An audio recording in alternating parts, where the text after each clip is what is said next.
औसत व्यक्ति दिन में 150 बार इंस्टाग्राम खोलता है, लेकिन ये डिजाइन के अनुसार है।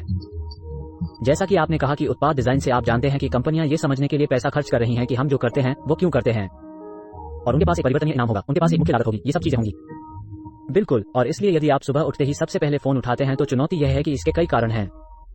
सबसे पहले ये 4 प्राथमिक मस्तिष्क तरंग अवस्थाएं हैं। बेटा, अभी आप और मैं जिस स्थिति में हैं, हम जाग रहे हैं। डेटा वो स्थिति है जब आप गहरी नींद में होते हैं। इन दो अवस्थाओं के बीच थीटा और अल्फा सीखने के लिए अत्यंत महत्वपूर्ण मस्तिष्क तरंग अवस्थाएं हैं। तो थीटा नींद के दौरान और उसके बाहर की अवस्था है। थीटा वो अवस्था है जिसे हम रचनात्मकता कहते हैं। जब आप सबसे अधिक रचनात्मक होते हैं तो ऐसा आमतौर पर इसलिए होता है क्योंकि आप थीटा अवस्था में होते हैं, और आप ये तब जानते हैं जब आप नींद में होते हैं या जागते हैं, या आप इतने करीब होते हैं कि आपका दिमाग इतनी गहराई में चला जाता है और आपके दिमाग में विचार आते हैं। क्या आप जानते हैं कौन सी चीज आपको अवस्था में ले जाती है? हमारी बौछारें। सच में, क्या आपने कभी ध्यान दिया है कि जब आप नहा रहे होते हैं तो आपके दिमाग में कुछ बेहतरीन विचार आते हैं और आपका मस्तिष्क भटक जाता है? ऐसा इसलिए होता है क्योंकि आप उस मस्तिष्क तरंग अवस्था में होते हैं। इसलिए मेरे काम का एक बड़ा हिस्सा अदृश्य को दृश्यमान बनाना है।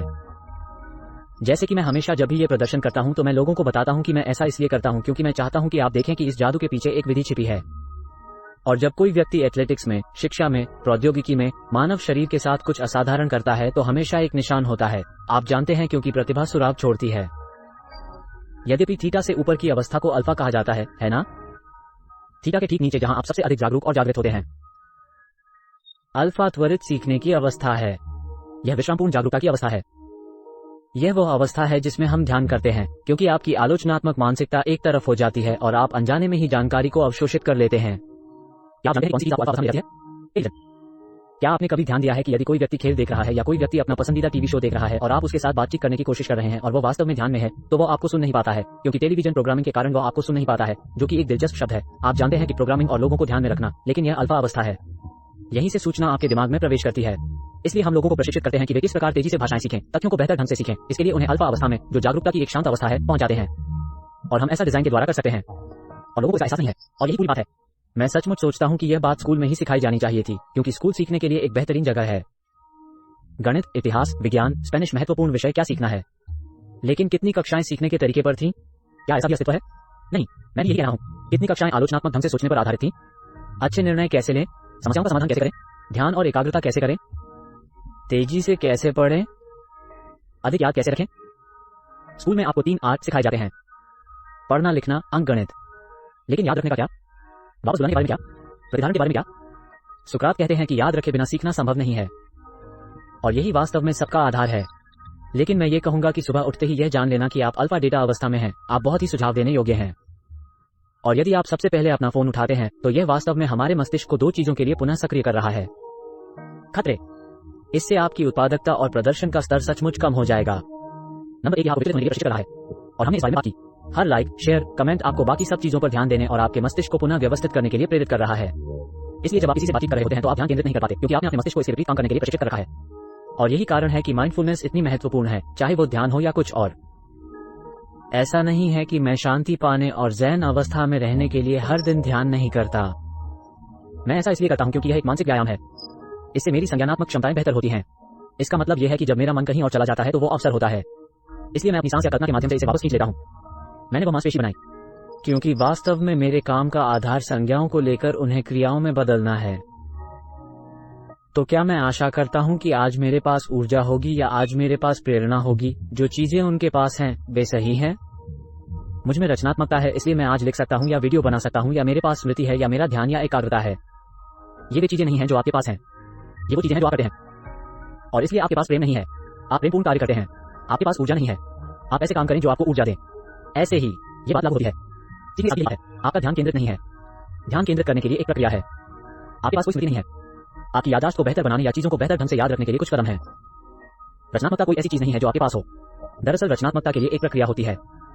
इसलिए आपको कभी भी लेखन अवरोध या ऐसी किसी अन्य समस्या से पीड़ित नहीं होना चाहिए, क्योंकि यही वो जगह है जहां अगर आप यह नहीं समझते कि आप कैसे काम करते हैं। जब मैं आत्म जागरूकता और स्वयं को समझने के बारे में बात कर रहा था, मुझे लगता है कि अगर कोई रातों रात अपना आत्मसम्मान सुधारना चाहता है तो उसे बस अपने दिमाग का अध्ययन करना होगा।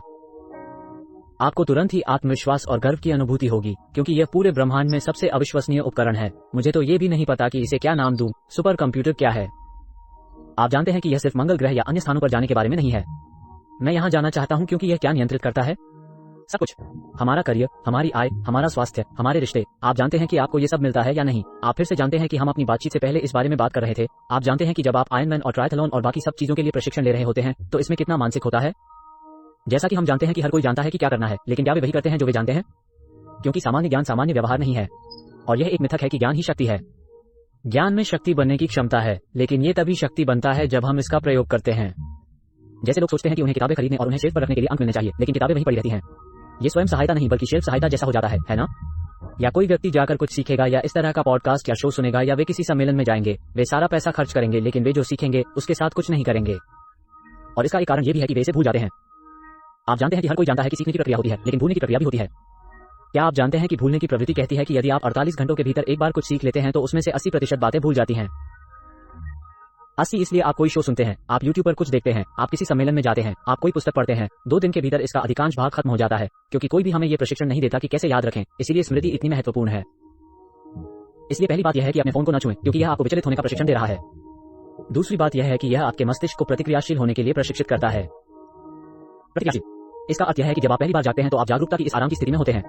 आप अपना फोन उठाते हैं, आपको एक बुरी खबर वाला संदेश या एक ध्वनि मेल या एक ईमेल मिलता है और आप जानते हैं कि यह सब हमारे साथ हुआ है। आप पूरे दिन खराब मूड में रहते हैं क्योंकि आप बहुत अधिक प्रभावित हो जाते हैं। आप सम्मोहन की स्थिति में होते हैं और यह आपको प्रभावित करता है और आप कभी भी गुणवत्तापूर्ण जीवन नहीं जी सकते हैं। आप जानते हैं कि इसके साथ ही आप स्वयं का सर्वश्रेष्ठ संस्करण बन सकते हैं, एक उत्कृष्ट मानसिक प्रदर्शनकर्ता बन सकते हैं जब आप हर किसी को जवाब दे रहे हों और प्रतिक्रिया कर रहे हों।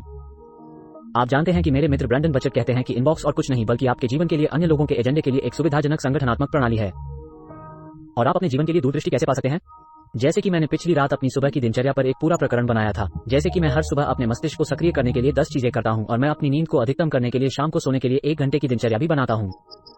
नींद लेना बहुत महत्वपूर्ण है, लेकिन एक प्रक्रिया जो मैं करता हूं, आप जानते हैं कि काले पर्दे और ठंड और तापमान और सांस और सामान और ध्यान के अलावा मैं स्क्रीन को नहीं छूता हूं, क्योंकि यह नीली रोशनी पैदा करता है।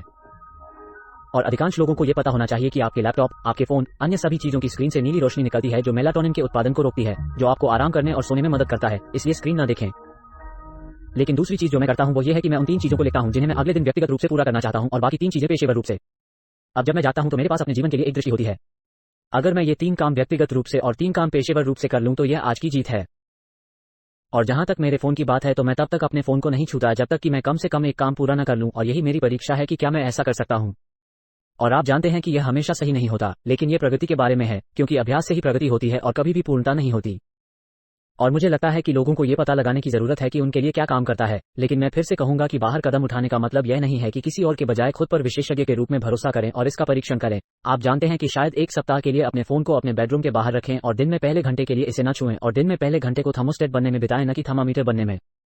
क्योंकि थर्मामीटर का क्या कार्य है? यह पर्यावरण पर प्रतिक्रिया करता है, और यह जीने का एक घटिया तरीका है। ऐसा नहीं है कि हम पर्यावरण के प्रति प्रतिक्रिया नहीं करते, हम मौसम के प्रति प्रतिक्रिया करते हैं, हम ग्राहक हमारे साथ कैसा व्यवहार करते हैं उसके प्रति प्रतिक्रिया करते हैं। लेकिन हम इस बात से खुश हैं कि हमारे पास नियंत्रण का स्थान अंदरूनी अधिकार में है। सभी अध्ययनों से पता चलता है कि सबसे अधिक प्रसन्न लोग वे हैं जो यह महसूस करते हैं कि उनकी प्रसन्नता पर उनका नियंत्रण है और वे इसे किसी अन्य व्यक्ति, स्थान, अर्थव्यवस्था, राजनीति या किसी अन्य सही चीज पर नहीं थोपते। अतः थर्मामीटर पर्यावरण के प्रति प्रतिक्रिया करता है, लेकिन थर्मोस्टेट अलग तरह से प्रतिक्रिया करता है। वो कार्य क्या है? यही वातावरण है।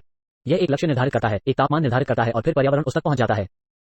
और इसलिए मुझे ऐसा लगता है कि जो कोई भी आपके या मेरे काम की ओर आकर्षित होता है वे थर्मोस्टेट हैं, क्योंकि उनके पास विकास की मानसिकता है। क्योंकि अगर उन्हें लगता कि चीजें तय हैं तो वे ऐसा कुछ नहीं देखेंगे, क्योंकि इसका क्या मतलब है? ये सब पहले से ही निर्धारित है और हम आगे नहीं बढ़ सकते।